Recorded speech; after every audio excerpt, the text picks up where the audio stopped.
Mardi 29 juin les amis, salut à tous, j'espère que vous êtes en forme où que vous soyez et bienvenue comme d'habitude à la maison dans mon petit bureau pour ce point média, c'est l'épisode 142 sur YouTube. N'oubliez pas, abonnez-vous, la chaîne est gratuite et activez la petite clochette pour être alerté en temps réel de toutes les notifications. On est bien évidemment à la une de l'équipe de France, 4 grandes parties aujourd'hui dans cette revue de presse, la première est entièrement dédiée à nos Bleus avec ce titre fort à la une du Parisien aujourd'hui en France, la désillusion et le visage blême de Kylian Mbappé. Nos Bleus, champions du monde, sont tombés hier en huitième de finale au terme d'une séance de tir au but face à la Suisse. Voici cette presse avec ce titre du Parisien et celui de l'équipe anéantie et ses visages, ses corps restés comme ça immobiles sur la pelouse de Bucarest au terme de cette séance de tir au but. Vous pouvez imaginer que côté suisse, c'est l'allégresse avec le héros Yann Sommer qui enlève ce penalty de Kylian Mbappé pour un match historique pour la Suisse, bien évidemment.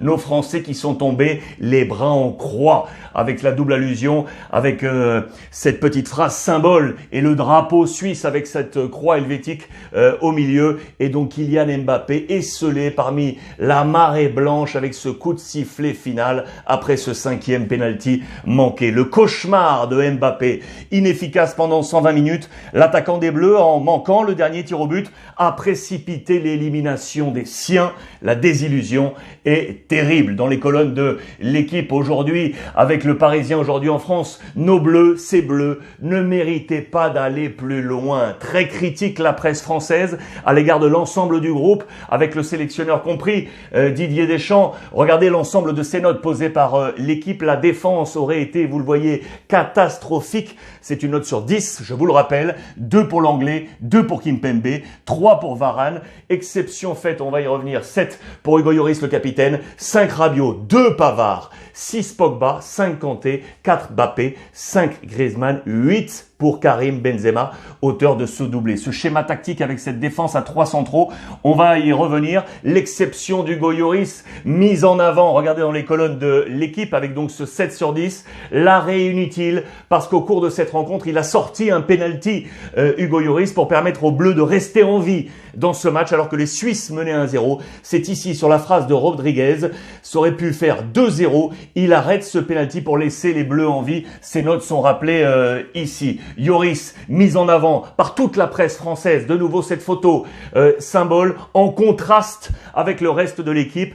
Et Raphaël Varane en conférence de presse qu'il a dit tout simplement « Il nous a manqué de tout ». Constat sévère, constat simple de la part des Bleus. Et donc cette faillite tactique de Didier Deschamps, la faillite du système en 3-5-2. Il a démarré donc avec ses 3 centraux. Problème de blessure, vous le savez, notamment sur les flancs. Ce système avait été choisi avec la titularisation de l'Anglais qui n'avait pas encore joué une minute dans ce match. Il est là, Clément Lenglet, avec le but, l'un des buts de Seferovic. C'est aussi une image symbole de ce match de l'équipe de France. Ce système tactique donc de Didier Deschamps qui a été rappelé, manqué, manquant. Deschamps, la partition, illisible. Voici les 3 visages des Bleus dans ce match, avec donc pour commencer ce 3-4-1-2 avec ses 3 centraux. Et puis au bout de 30, 35, 36 minutes, il a fait évoluer ce schéma pour revenir à une défense à 4, à plat, en 4-4-2 losange, qui avait si bien marché dans les matchs de préparation de l'équipe de France. Et puis pour finalement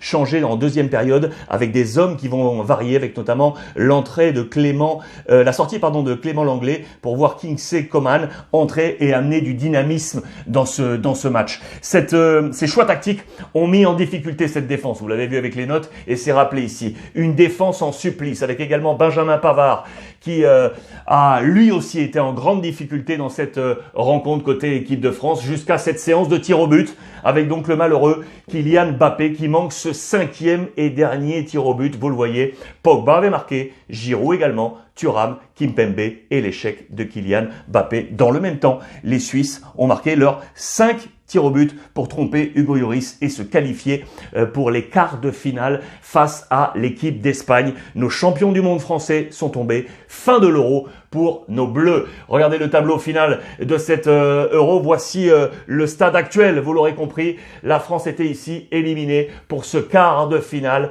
et pour ensuite éventuellement le chemin de la demi. De l'autre côté, je vous le rappelle, en quart, Danemark, République tchèque. Et aujourd'hui, ici, nous connaîtrons les 2 derniers quarts de finalistes, Angleterre-Allemagne, Suède-Ukraine. C'est terminé pour nos Bleus. On va tourner cette page et voir qu'est-ce qui s'est passé justement. Deuxième grande partie avec les équipes espagnoles. Match très intéressant.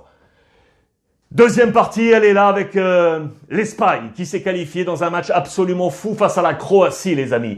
Match fou, 5-3 au terme de la prolongation pour un inoubliable. Ici avec le groupe espagnol à la une de Marca, avec ici le français Laporte, le défenseur central, l'Allegres et ce groupe également à la une de la presse catalane. Regardez, c'est épique. Avec Luis Enrique, le coach que l'on retrouve à la une du Mundo Deportivo, avec une manita. La mano, c'est une main, et quand on dit manita en espagnol, c'est quand on met 5 buts. Una manita. 5 buts des Espagnols, une manita épique. Vous le voyez, c'est la folie qui s'est emparée des Espagnols. España es una locura. Locura, c'est la folie avec ce groupe. Et c'est Alegres. Les notes du quotidien Marca, je vous les ai grossis avec en toile de fond Busquets, MVP de ce match. Incroyable, hein, lui qu'on pensait carbonisé il y a encore plusieurs mois du côté du FC Barcelone. Très bonne fin de saison dans les rangs de Koeman et au top là avec l'équipe espagnole. Voici les notes. Côté Marca, je vous rappelle que les étoiles sont sur 3, maximum 3, avec 1-0 pour Unai Simón, mais on va y revenir pour le gardien espagnol. Busquets a donc pris 3, Pedri au milieu de terrain a pris 3, Ferran Torres et Morata. Morata a pris également un 3. Intéressant pour lui qui avait été pointé du doigt, vous le savez, sifflé pour son manque de réalisme devant le but. Ça y est, il a marqué. Essentiel dans ce choc offensif pour les Espagnols. Me lo merezco, je le mérite. C'est le cri de rage de l'ami Alvaro Morata, le buteur de la Juventus Turin, qui fait d'ailleurs de l'Espagne, c'est assez anecdotique, mais à souligner, alors qu'on attaquait l'Espagne sur son manque offensif, à date, l'équipe espagnole est la meilleure attaque finalement de cet Euro. Regardez, España marca más que nadie. L'Espagne marque plus que quiconque dans ce tournoi. 11 buts marqués par les Espagnols, c'est à souligner. Je vous ai parlé du gardien Unai Simón qui a pris une bulle 0/3 pour nos confrères de Marca. Mais pour autant, regardez, Unai cambia su historia. Unai change son histoire. Le gardien de l'Athletic Bilbao qui était fautif sur le premier but croate, le 1-0, passe en retrait, il a manqué son contrôle, il s'est retourné, mais le ballon a fini sa course dans ses filets. Et ensuite, il a sauvé la mise sur cet arrêt, ici, décisif dans ce match face à Kramaric. C'est lui qui permet à l'Espagne de rester en vie et ensuite de remonter pour cette victoire finale 5-3. Ça, c'était l'image de la désillusion pour aller chercher le ballon au fond de ses filets. Contraste avec cette image, ici, Unai Simón, gardien brillant en fin de rencontre. Attention, alerte rouge sur l'état physique côté espagnol, vous le voyez, Laporte, Gaya, Busquets, petit pépin physique, à voir comment ils vont récupérer pour ce quart de finale face à la Suisse. Les Espagnols sont passés, ils sont en quart et retrouveront les tombeurs de l'équipe de France. Autre match très attendu ce soir.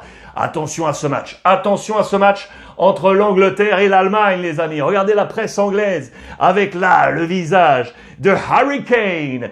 Come on Harry, even Hancock scored. Alors attention, vous connaissez les jeux de mots en Angleterre.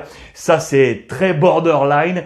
Hancock, c'était le secrétaire d'État à la santé côté du gouvernement de Boris Johnson. Il a été pris en sévère constat d'adultère et on nous dit tout simplement, la presse anglaise nous dit, attends Harry, toi aussi marque, Hancock lui aussi avait marqué un point. Je vous laisse imaginer le jeu de mots un peu limite côté anglais, mais c'est là, à la une du Sun et à la une du Daily Mirror. A night made for heroes. Une nuit faite pour les héros avec toute la bande de Gareth Southgate. Les Anglais veulent y croire car vous le savez, l'histoire n'est pas en leur faveur.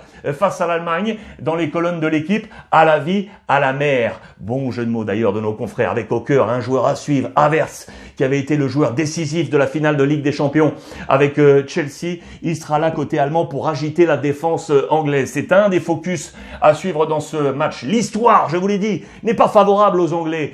Et notamment du côté de Wembley, les Allemands en ont fait leur jardin en compétition internationale, que ce soit Coupe du Monde ou Euro. On pense bien évidemment à l'Euro 96 et à la Coupe du Monde 90. Les Allemands se sont toujours imposés face aux Anglais au même stade demi-finale sur le même score, un but partout, séance de tir. tirs au but et les Allemands se sont imposés à chaque fois. Et qui avait frappé notamment en séance de tirs au but ici? Gareth Southgate, le sélectionneur actuel des Anglais. Il doit avoir ça en tête. On retrace l'histoire de ces chocs et plutôt à l'avantage des Allemands. Ils veulent conjurer le sort, les Anglais, avec le mode Hurricane, en mode commando. On va faire le point sur les compositions d'équipe, notamment avec nos confrères de Bild, les Allemands qui nous dressent ce schéma. Alors, côté anglais, Pickford, Maguire, Stones, les deux hommes de Manchester United et City, Walker ici et Luke Shaw sur le côté gauche, Henderson en position de sentinelle, Phillips, Grealish, attention ici, une incertitude peut-être avec Foden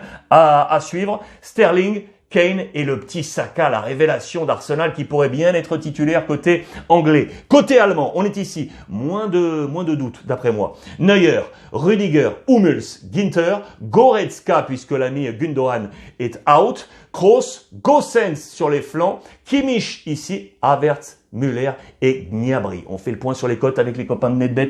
C'est hyper tendu là. Regardez, ça bouge à tout moment, je vous le rappelle. La cote de l'Angleterre, 1,47. Le match nul est à 3,40 et l'Allemagne est à 3,05. Et si on allait de nouveau sur un match complètement fou et épique? Alors moi, je vais aller sur le match nul. Ici, à 3,40. Dans le même temps également aujourd'hui, Suède-Ukraine. Regardez, 2,42, 3,15, 3,25. Et on est déjà sur la projection de Belgique-Italie, le quart de finale. Pour l'instant, 3,40. 3,20 et 2,27. Vous pouvez déjà parier sur ce match. N'oubliez pas, si vous n'avez jamais parié sur NetBet, venez pour la première fois avec le code promo Ruiz Club. Vous l'entrez. Et si c'est votre premier pari et que vous êtes majeur, bien évidemment, 160 € offerts juste pour vous, pour ce premier pari. Voilà qui est fait pour ce grand rendez-vous de ce soir entre l'Angleterre et l'Allemagne. On va tourner une nouvelle page. Allez, troisième volet. Maintenant, troisième volet dans cette revue de presse.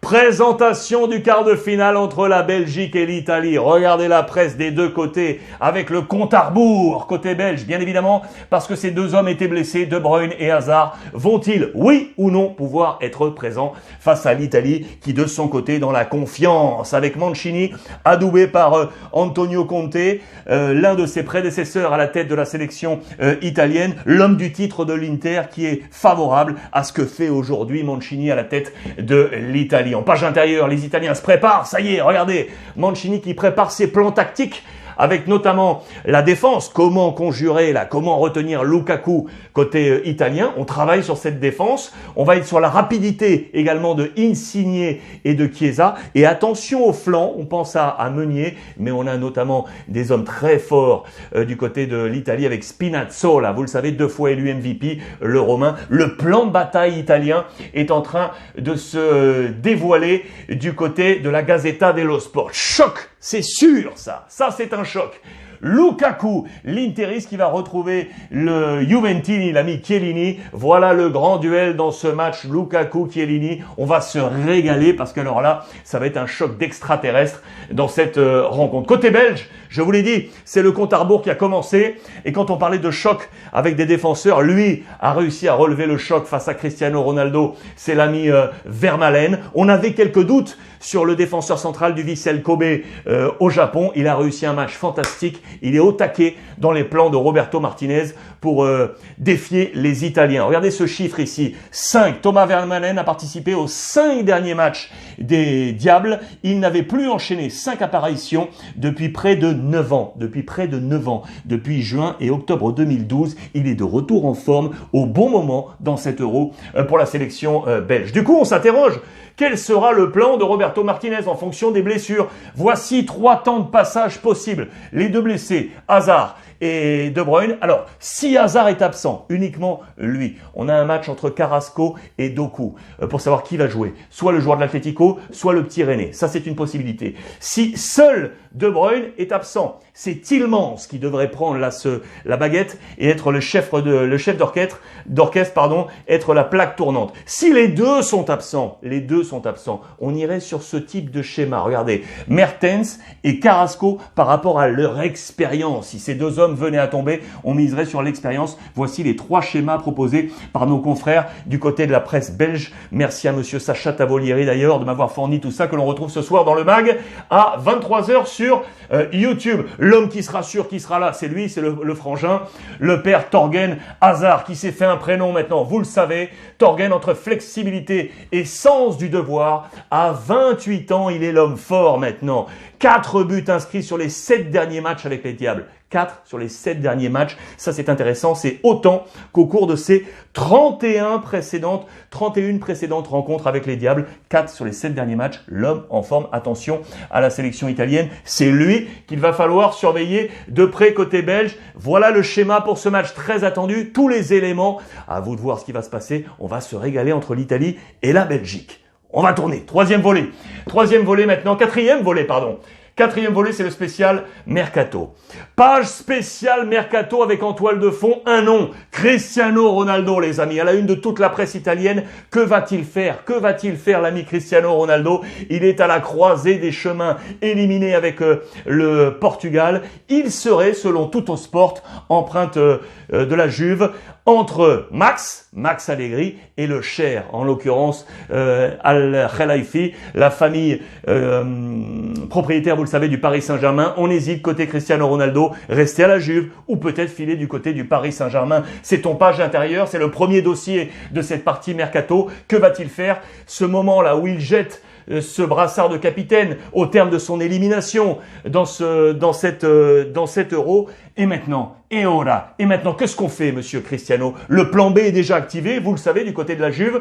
Vous le savez que c'est Gabriel Jesus de Manchester City. Il pourrait même venir, si Cristiano venait à rester finalement à la Juve. C'est le point d'ancrage de la réflexion du côté turinois. Avec l'autre, le dossier un peu sans fin maintenant de Locatelli, l'international italien. Où en sommes-nous? Nouvelle journée, la Juve insiste pour trouver le bon schéma avec Sassuolo pour faire venir la nouvelle star de la sélection italienne du côté de la Juve. Du côté des clubs de Milan, les amis, on est ici. Vous savez qu'Achraf Hakimi prend la direction du Paris Saint-Germain. On a désigné l'ami Bellerin, l'Espagnol, pour être son remplaçant possible, le joueur d'Arsenal. On nous dresse son portrait et on est en train de travailler sur cette bonne formule pour voir Bellerin rejoindre l'Inter Milan. Du côté de l'AC Milan, interrogation autour de Kessié, l'une des plaques tournantes de l'AC Milan la saison passée, le président, comme on le surnomme. Attention, parce que l'international africain est engagé dans les grandes compétitions. On pense aux Olympiades et on pense bien évidemment à la Coupe d'Afrique des Nations pour l'Ivoirien. Attention, Milan réfléchit là parce que la prolongation de contrat est également là sur la table. C'est un dossier du côté de l'AC Milan. Il faut trouver également des solutions et des remplaçants éventuels dans le schéma de jeu du côté de Pioli quand il sera engagé dans ces compétitions internationales du côté de Kessié. À noter que le film dont je vous avais parlé sur la vie d'Ibra va bientôt sortir. C'est en septembre prochain. Voilà une nouvelle curiosité autour du roi Zlatan Ibrahimovic. On file en Espagne avec les informations Real Madrid, les amis, mais toujours en connexion avec l'AC Milan, justement. Milan travaille avec le Real pour plusieurs options. La première, vous le savez, c'est l'ami Brahim Diaz. Il ne manquerait plus qu'une petite réunion pour faire que Brahim reste à l'AC Milan où il était prêté. Deux autres dossiers, Odrio Sola, le latéral qui pourrait être sur les tablettes de l'AC Milan. Un dossier, deux dossiers, et le troisième qui est le gros également, c'est ici.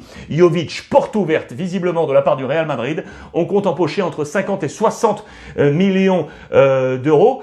On espère, mais ça c'est la somme qu'avait dépensé le Real Madrid en 2019 pour le faire venir. On n'atteindra pas ces sommes, pardon pour le petit lapsus, on n'atteindra pas ces sommes, mais porte ouverte pour essayer de prendre du cash du côté du Real Madrid avec Jovic, avec l'AC Milan. Les trois dossiers, relations entre les deux clubs. À noter que l'ami Kroos avec l'Allemagne l'a annoncé, fin de carrière internationale au sortir de cet Euro. Il a décidé de se dédier entièrement au Real Madrid. C'est vraisemblablement le plan de bataille de l'ami Kroos. Le père Carlo Ancelotti, qui est en train de travailler sur sa prochaine saison, vous le savez, et qui avait en tête encore ce qu'il avait réussi à faire avec la BBC, Benzema, Bale et Cristiano Ronaldo lors de son premier passage comme entraîneur du Real Madrid. Il veut un nouveau trident, mais ce trident actuellement suscite beaucoup de doutes. Le trident, il est là. Bale qui va revenir de près de Tottenham, Karim Benzema bien évidemment qui sera là, et Eden Hazard. On s'interroge sur l'état de santé physique, vous le savez, d'Eden Hazard.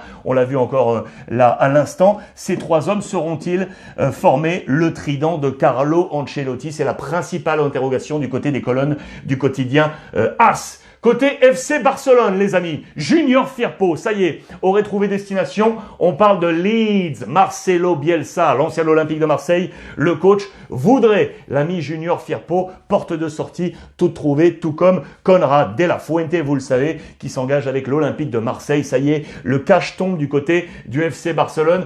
Intéressant parce qu'on a besoin de trouver des billes pour activer le marché des transferts. Lui devrait finalement rester. Sergi Roberto, qu'on avait annoncé sur la sortie, il devrait finalement rester, 29 ans, mais avec un contrat à la baisse pour Sergi Roberto. Et enfin ici, regardez l'ami Dembélé, côté Marca et Sport. Dembélé estará 4 meses de baja, il sera 4 mois out, absent après son opération. C'est un gros coup dur pour lui et pour le FC Barcelone. À noter quoi? À noter également que toujours côté Barça, en marge bien évidemment de la qualification espagnole. Attention à Jordi Alba, le latéral espagnol international du FC Barcelone. On nous dit que le Barça serait prêt à laisser la porte ouverte. On avait entendu parler de l'intérêt de l'Inter Milan. Lui aurait dit non, je veux rester. Attention parce qu'on pourrait partir dans un bras de fer, d'autant que le Barça aurait déjà une piste sur son possible successeur, lui l'ancien de Valence. C'est de nouveau à Valence qu'on irait chercher le successeur avec Gaïa. Gaïa pourrait être le successeur d'Alba côté FC Barcelone, mais pour le moment, rien n'est joué. Il est toujours là et il veut rester là. Atlético Madrid, en marge de l'Euro avec le Portugal éliminé et le malheureux Joao Félix qui a été touché dans le peu de temps de jeu qu'il a eu, touché à la cheville et il va être opéré, vous le voyez, du côté de Porto. Opération pour Joao Félix, mais vraisemblablement pas d'inquiétude pour lui pour le début de la Liga. Ça devrait être une petite opération, mais il faut absolument le faire. C'est l'information prioritaire du côté de l'Atlético Madrid del Cholo Simeone. En Ligue 1, vous montrez plusieurs choses. Du côté de l'Olympique de Marseille, tout d'abord ici, on est reparti pour la nouvelle saison, préparation estivale. Premiers efforts avant les renforts, avec l'arrivée, vous le savez, des deux hommes. Je vous ai dit Barça, Conrad de la Fuente et Gerson qui est arrivé à Marseille. D'autres sont espérés dans les prochains jours et notamment un gardien, Pau Lopez, l'Espagnol qui devrait arriver du côté de l'Olympique de Marseille. À noter que Batles, qui est l'un des entraîneurs recherchés sur la Ligue 1, est toujours pour l'instant sur le banc de 3. Très convoité, l'entraîneur au bois était présent pour la reprise du club. C'était hier, il est pour l'instant toujours là. Ça, c'était le gros dossier. Ça y est, c'est réglé. Galtier va rejoindre l'OGC Nice. Il rejoint, l'OGC Nice. On s'est entendu entre les deux clubs avec Lille. Et le champion de France rejoint donc le club niçois. Enfin, dernière information transfert. Direction l'Angleterre pour cet homme très certainement Nuno Tavares. Notez bien le nom de ce jeune homme de Benfica. On parle de 8 millions d'euros plus 2 en bonus. Il devrait, au conditionnel, rejoindre le club d'Arsenal. C'est à la une de Abola. Voilà les amis pour ce point complet. En parlant d'Angleterre, c'est ce soir. On va se régaler. Angleterre, Allemagne. Et dans la continuité, n'oubliez pas, le MAG, 23h sur YouTube. Vous vous abonnez, la chaîne est gratuite. La petite clochette pour activer la notification. 23h pétante, ça va sonner. Et on va se retrouver avec l'ensemble des envoyés spéciaux partout en Europe pour faire le point complet sur l'Euro et sur le Mercato. Passez une bonne journée les amis. On échange via le hashtag Ruiz Club. Et en attendant, comme d'hab, profitez des vôtres.